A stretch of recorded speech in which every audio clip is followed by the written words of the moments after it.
vos dijiste que es Naí, pero ¿cómo es eso? Bueno, ya ahí no entendemos nada. Pero cuando nos ponemos a pensar, y justamente en estos mecanismos que estamos hablando, ahí vemos esto, ¿no? Que Widea, ver, o hasta Benet, de Widere, tienen la misma raíz. A lo mejor no entendemos por qué, pero sí que están ligadas, por eso es que en lingüística y fundamentalmente en semántica, que tiene que ver con el significado, se habla de familias de palabras. Y hablamos de primitivos, que es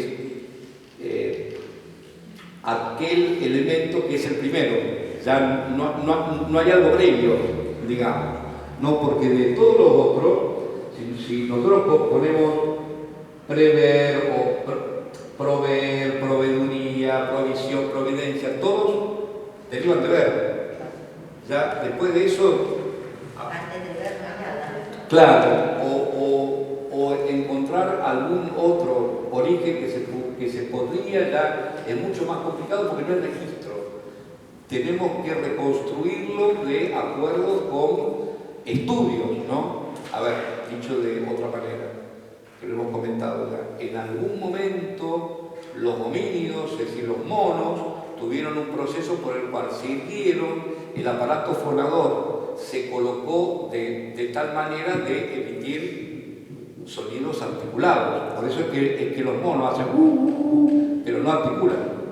Cuando nosotros articulamos, nosotros digamos los mamíferos homínidos, empezamos a emitir sonido y hasta que llegamos al primitivo es probable que haya habido otros elementos, de los que no hay registro porque no hay escritura. Nosotros podemos reconstruir para atrás, inclusive hipotetizando momentos en que no hay escritura, pero en realidad la certeza la tenemos desde que hay lenguaje escrito, porque de lo otro no tenemos idea. ¿No? Y estamos haciendo metalingüística, entonces. Sin lugar a dudas. Sí, claro.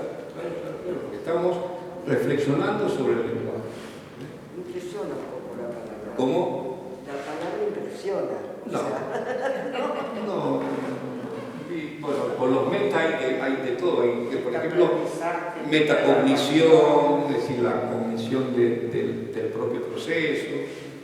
Bien, y si vamos a el primitivo, y yo me voy a caer en cualquier momento,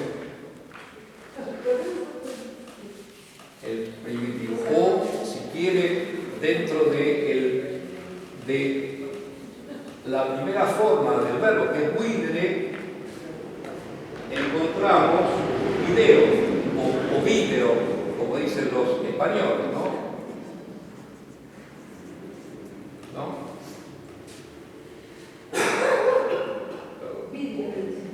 Vídeo.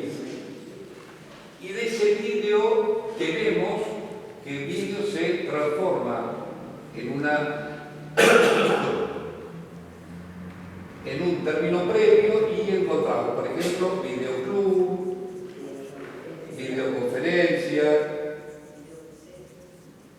videoclip, ¿no? Del inglés, donde el clip es fragmento, es forma reducida, videocámara,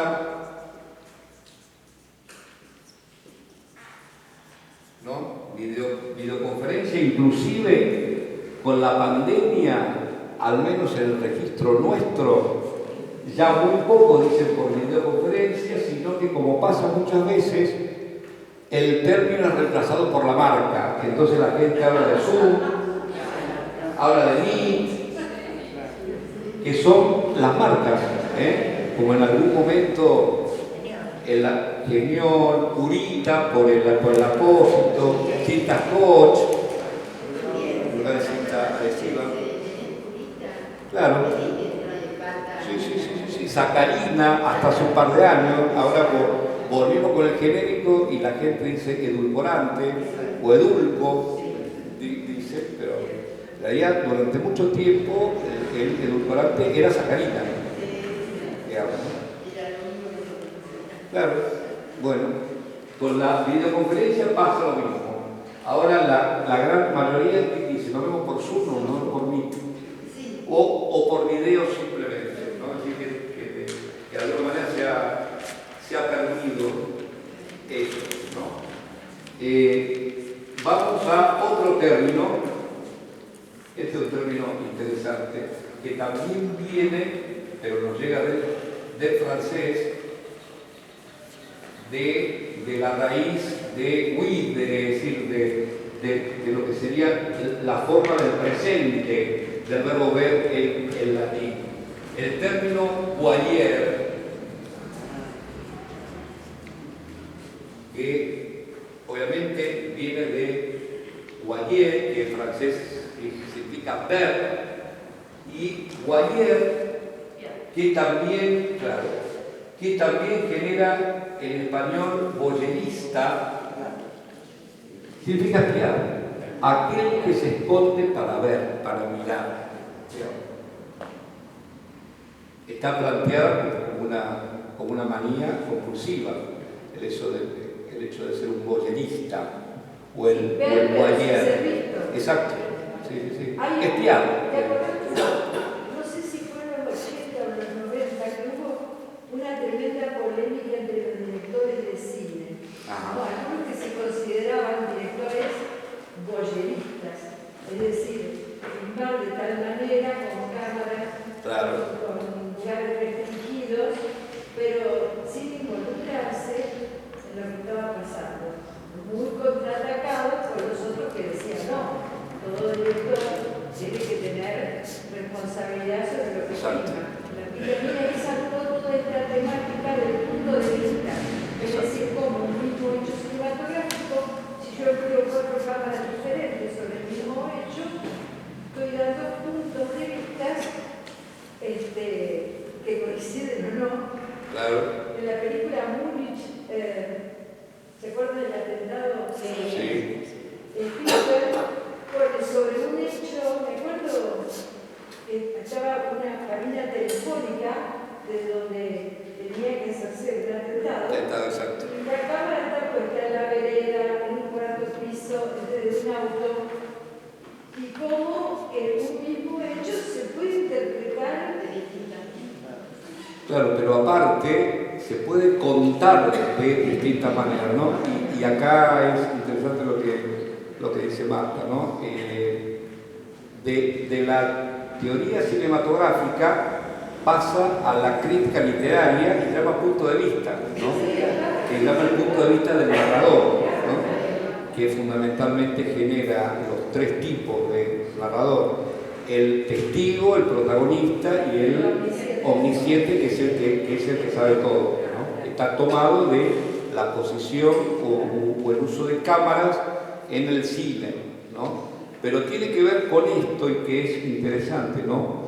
Que en realidad el dato, es decir, lo que nosotros podemos considerar como aquello que fundamenta lo que decimos, en realidad no existe, lo construye el hombre fundamentalmente con la vista. El ejemplo más claro es el dato científico.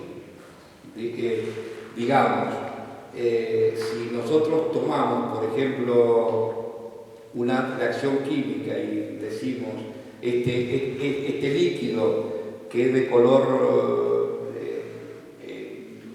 azul, cuando pasa a ser alcalino se transforma en rojo, por ejemplo. Eso lo vemos nosotros y lo llamamos nosotros y lo construimos nosotros, porque en realidad en la naturaleza no sabe qué es rojo, qué es verde, qué es de color o qué es alcalino, qué es ácido.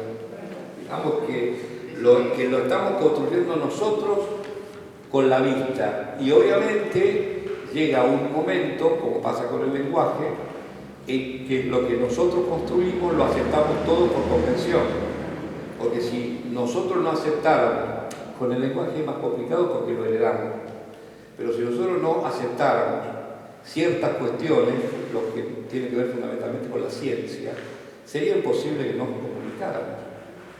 ¿Pero cómo se construiría el saber? Si no, El saber es convencional, porque tiene que ser aceptado. Si bien la filosofía dice que el saber filosófico es el saber sin supuestos, es decir, intentar llegar a la forma más simple y más clara de las cosas. Bueno, obviamente que es una contradicción, pero bueno, sí, algo así es. Bueno, tenemos entonces lo de el voyeur y el voyerista, que es aquel que se esconde para ver, ¿no? El que espía. En general, bueno, el voyeur además tiene una connotación de perversión, ¿no?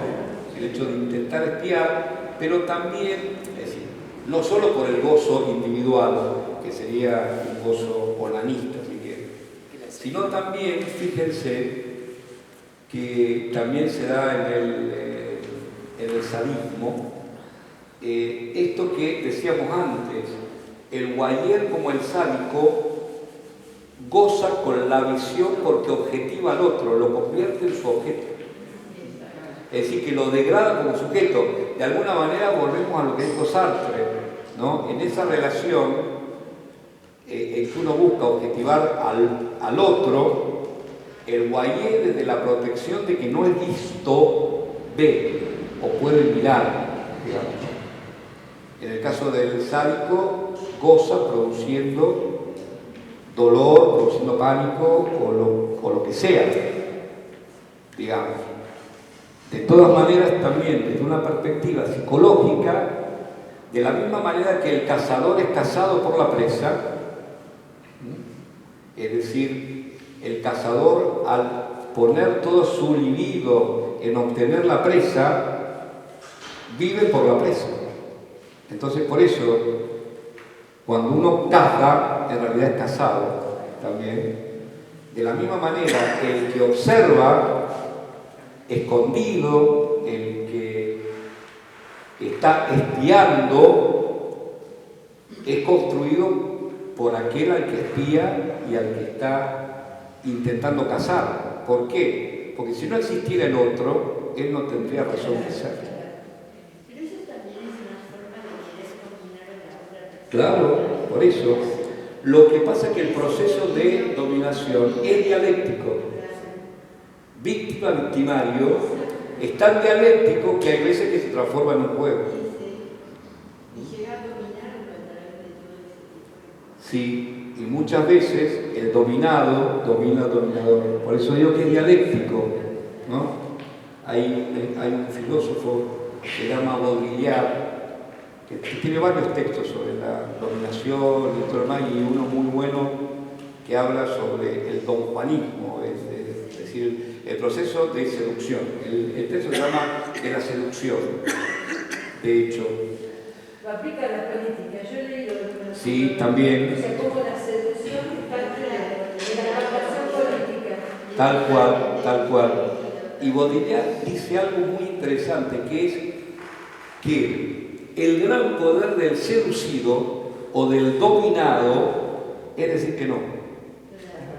¿Por qué? Porque dice Baudrillard, el poder del dominador, del seductor, se exorciza cuando el dominado dice que no. Porque corta la relación. Es decir, cuando deja de ser objeto para convertirse en sujeto. Porque todos estos procesos tienen que ver, como decía Sartre, de alguna manera Sartre, con el despojo del carácter de sujeto. Ustedes recuerden que eso es una construcción que desde los griegos, porque de hecho de los orientales no tenemos mucha idea, pero desde los griegos para acá, uno de los procesos de pensamiento del ser humano fue cómo constituirse en sujeto, es decir, en dueño de sus percepciones y de sí mismo. Dueño de sí mismo. Exacto. Y esta cuestión de la mirada, del voyeur, de la persecución y demás, es un juego ambiguo, como se dan casi todas las construcciones, por supuesto, ¿no? Claro. en que la construcción es dialéctica, es decir, no hay presa si no hay cazador, y no hay cazador si no hay presa. No hay seducido si no hay seductor, o seducida si no hay seductor, y viceversa. Y viceversa. Por eso es que muchas veces se da esta cuestión ambigua. Nosotros mismos lo vemos y dicen, che, pero ¿por qué esta o esta se deja hacer tal cosa y todo lo demás? Entonces uno piensa y dice, ¿no estará controlando todo mientras...? Ustedes lo deben decir, se hace la víctima, se hace esto, se hace lo otro. Decir, ¿y por qué? Y porque tiene a todos dominados. Y bueno, en el caso de los femicidios nunca. No, por supuesto, yo no lo planteo así, bajo ningún punto de vista. No, a ver, nadie se victimiza y se hace daño, salvo que sea un sádico, pero nadie, digamos, va a decir, yo quiero que me peguen, yo quiero que no. Lo que se da en toda la dominación que tiene que ver con la violencia y todo, es la imposibilidad de la víctima de poder salir de eso. Muchas veces por imposiciones sociales. Ahora no tanto, pero hace 20, 30, 50 años atrás, acuérdense que muchas mujeres decían, ¿dónde voy a ir yo con 3 hijos? ¿Dónde voy yo sin trabajo? Porque incluso iba con la propia familia y la familia le decía, ya, acá no te puedes quedar. Después de todo, no es tan malo como vos. Que aunque ustedes no lo crean, hay una obra de Plauto del siglo II a.C. en que la esposa va con el padre y le dice, mi marido tiene un amante, que eso es cuanto, y el padre, obviamente con otra sociedad, le dice, pero no te da de comer, no te compra vestidos, ¿no? ¿Qué más querés? Desde hace mucho, en la sonrisa de la Mona Lisa. Ah, sí. Volvete con tu Sí.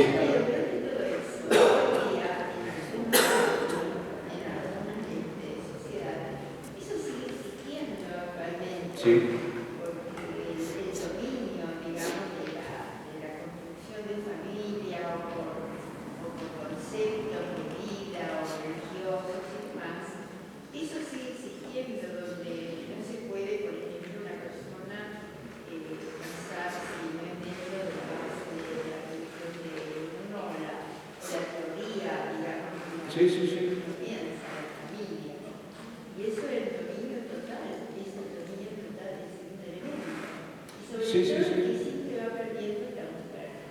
Porque los hombres también más femenina del primer libro. Sí, sí, sí, absolutamente. No te digo, yo te estoy hablando de determinadas sociedades. Claro. A ver. Sí, exacto. A ver, nada es blanco o negro. Hay montones de grises y cuando uno plantea algunas cuestiones generales, obviamente no toman todos los casos, ¿no? Porque hay casos extremos que desafortunadamente o desgraciadamente no son casos aislados. Si uno toma las estadísticas, nosotros tenemos femicidio y violencia muchísimo, ¿no? Tal cual. Tal cual. Pero incluso, a ver,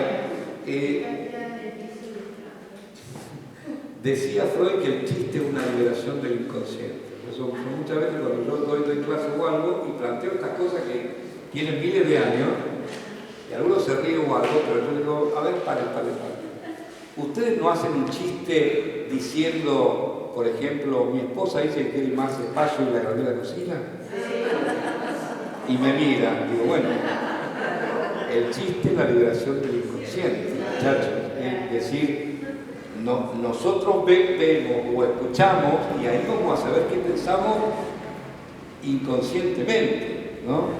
Y lo peor de esto y de toda sociedad hipócrita es que muchas veces dejamos de decir las cosas porque nos damos cuenta que no conviene. Pero si empezamos a analizar para atrás, sobre esto de la violencia contra la mujer, ¿no? Dejemos de lado el tango porque es una cosa muy alejada. Pero hasta, yo recuerdo, ¿cuándo será? Hará 15 años atrás, no sé. Cacho Castaña sacó esa famosa canción, si te agarro con otro te mato, te doy una paliza, te me escapo, y la cantaba todo el mundo, y la pasaron por todos lados. Y uno la analiza ahora y dice, una provocación violenta, Bueno, pero hay tanta provocación violenta esa como decir, por ejemplo, Plauto también, por eso yo siempre tengo la suerte de poder ejemplificar unos 2000 años atrás. Plauto dice, por cierto, la historia no registra ninguna mujer que haya nacido muda.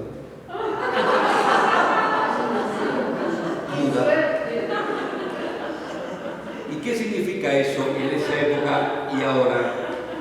Que las mujeres hablan demasiado, que se exceden hablando. Por supuesto. Y sin embargo eso se sigue diciendo todavía. O se dice en ciertos círculos y si no se dice, se piensa. Se piensa. Exacto. Es decir, que forma parte de lo que ya hemos aprendido, que es lo políticamente correcto. Es decir, aquello que no se debe decir porque queda mal. Lo peor es que cada tanto, si quieren no veamos nuestro país, pero veamos Francia, veámoslo a Trump en Estados Unidos, llega alguno que dice todas estas barbaridades y lo votan igual. Es decir, que ahí vemos cómo, en realidad, muchas veces, los cambios son discursivos, porque en el fondo se reproducen conductas, digamos, ¿no?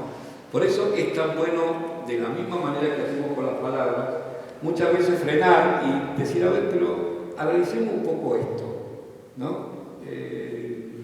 Porque el lenguaje a veces es ambiguo y a veces se utiliza justamente para tapar ciertas cosas, ¿no? Como cuando uno dice, esto es gravísimo, esto es así, esto es malo. Entonces uno dice, no, eso no es gravísimo. Vos lo considerás grave. A ver, empecemos a decir las cosas como son. El lenguaje adjetiva, pero el lenguaje no adjetiva a la persona. A ver, lo mismo que, por ejemplo, desde el 2014 la Real Academia en su diccionario comenzó un proceso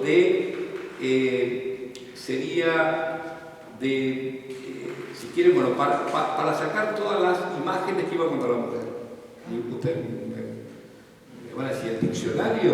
Sí. Por ejemplo, ustedes iban a la palabra o al ítem fácil, ¿y qué decía fácil? Dícese de la mujer proclive a tener sexo. Ustedes lo deben haber escuchado y lo usaron, eso es la vida fácil. Sin embargo, no hay un nombre fácil, porque es proclive a tener sexo. El ítem dije, decía adorno, colgante, etcétera, que usan las mujeres. ¿Por qué usan las mujeres? Lo que cambió es la definición. Las excepciones, tal cual. Porque fácil no tiene por qué dejar de existir y dije tampoco. O sea, cambiaron el significado. Claro, porque estaban cargadas, en todo caso, de un sexismo o de, si quieren, una cuestión misógina, como diríamos, ¿no? Y eso está en el lenguaje, porque vuelvo, el lenguaje no es ingenuo. El lenguaje es lo que es. Nosotros lo usamos de una manera o de otra y vamos construyendo y obviamente acariciamos con las palabras y herimos también con las palabras. Justamente, bueno, y eso que tiene que ver con las palabras también está ligado a la cuestión de la visión, que tiene que ver, bueno, con el ojo que mira, ¿no? También Foucault, en un texto, bueno, tiene varios textos, pero cuando él habla de vigilar y castigar, ¿no? Porque siempre se vigila con la mirada, con la vista, ¿no? Bueno, también podemos vigilar de otra manera, pero es eso, ¿no? Recuerden el dicho, el ojo del amo engorda el ganado. ¿Qué significa eso? Que cuando uno está atento, no le roban o las cosas prosperan, digamos, ¿no? Pero también sabemos que la excesiva mirada en realidad es una compulsión. También. El modelo panóptico en las casas. El panóptico, tal cual. Era precisamente para tener una... Y en las escuelas también. Sí, en la escuela. ¿Por qué el docente está más alto? A ver, es cierto que uno mira más, pero la pedagogía crítica y desde un punto de vista psicológico, el que está más alto, digamos, y el que está sentado está más abajo. Y sí, por supuesto, con la palabra, con la vista, con toda una serie de cuestiones. Que no es justamente como para que dejemos de hacer ciertas cosas, porque es cierto que si yo me siento acá, no veo a los últimos que están. La cuestión es si somos conscientes y lo reproducimos o no. Digamos, porque como dice el dicho, por tirar el agua sucia tiraron al bebé también. Digamos. Y no es cuestión. Hay cosas que tienen sentido. Lo que no tiene sentido es justamente cuando cuando las cuestiones se desvirtúan o tienen otra connotación u otro objetivo. Bueno, sigamos un poquito más. El sentido de la vista es menos inocente de los sentidos. Sin lugar a dudas. Claro. Una, sí.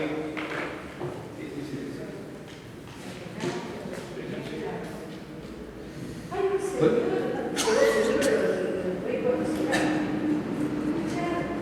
Charlie López, que está presentando un libro en Canal A.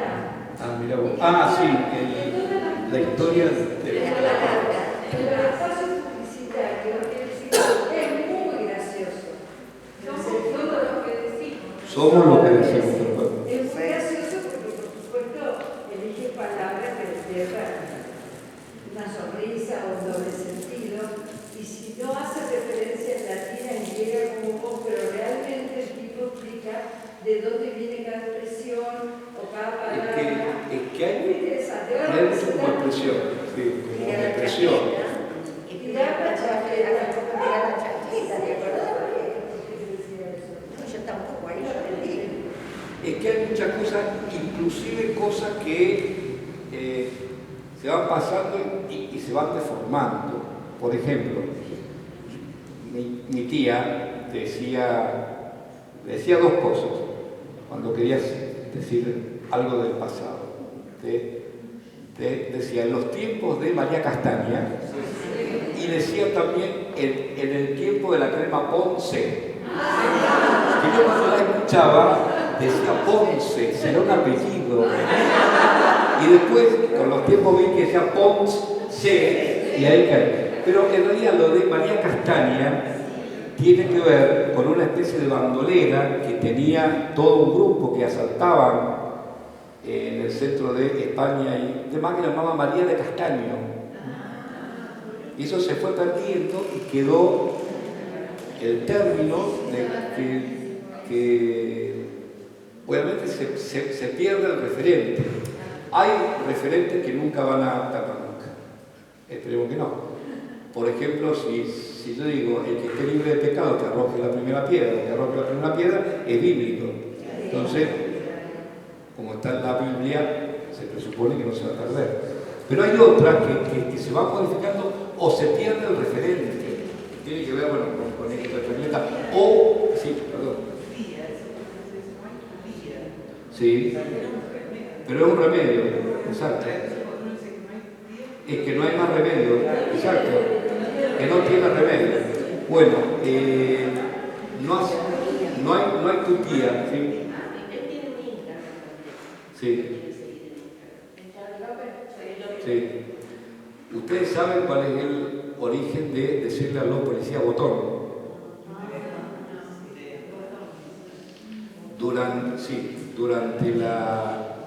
Estamos hablando de fines del 19-20, cuando estaban muchas revueltas anarquistas y los anarquistas se enfrentaban con la policía como usaban los chalecos con botones de bronce, lo que le decían es cuando tengas que tirar botón.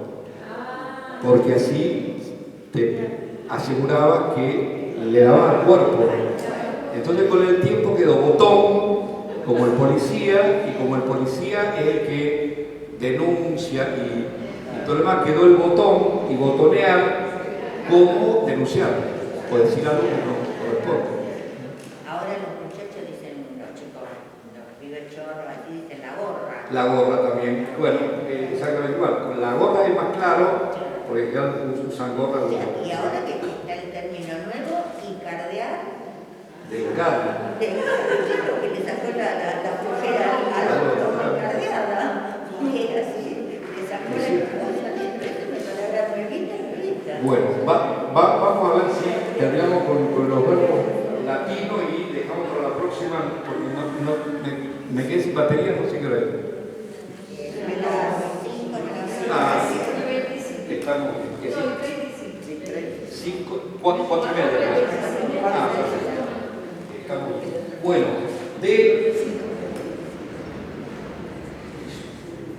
de el supino, del verbo huidre, que es wisum, ¿no? Viene obviamente visión, ¿no? ¿Qué visión tiene? Como decíamos, el doble significado. Acción de ver, pero también proyectarse hacia el futuro o en el espacio, ¿no? Es decir, poder ver más allá. ¿Cómo? Tiene visión de futuro. Claro, sí, exacto. O el vicio de un árbol, que era para atrapar. De ahí no sé, pero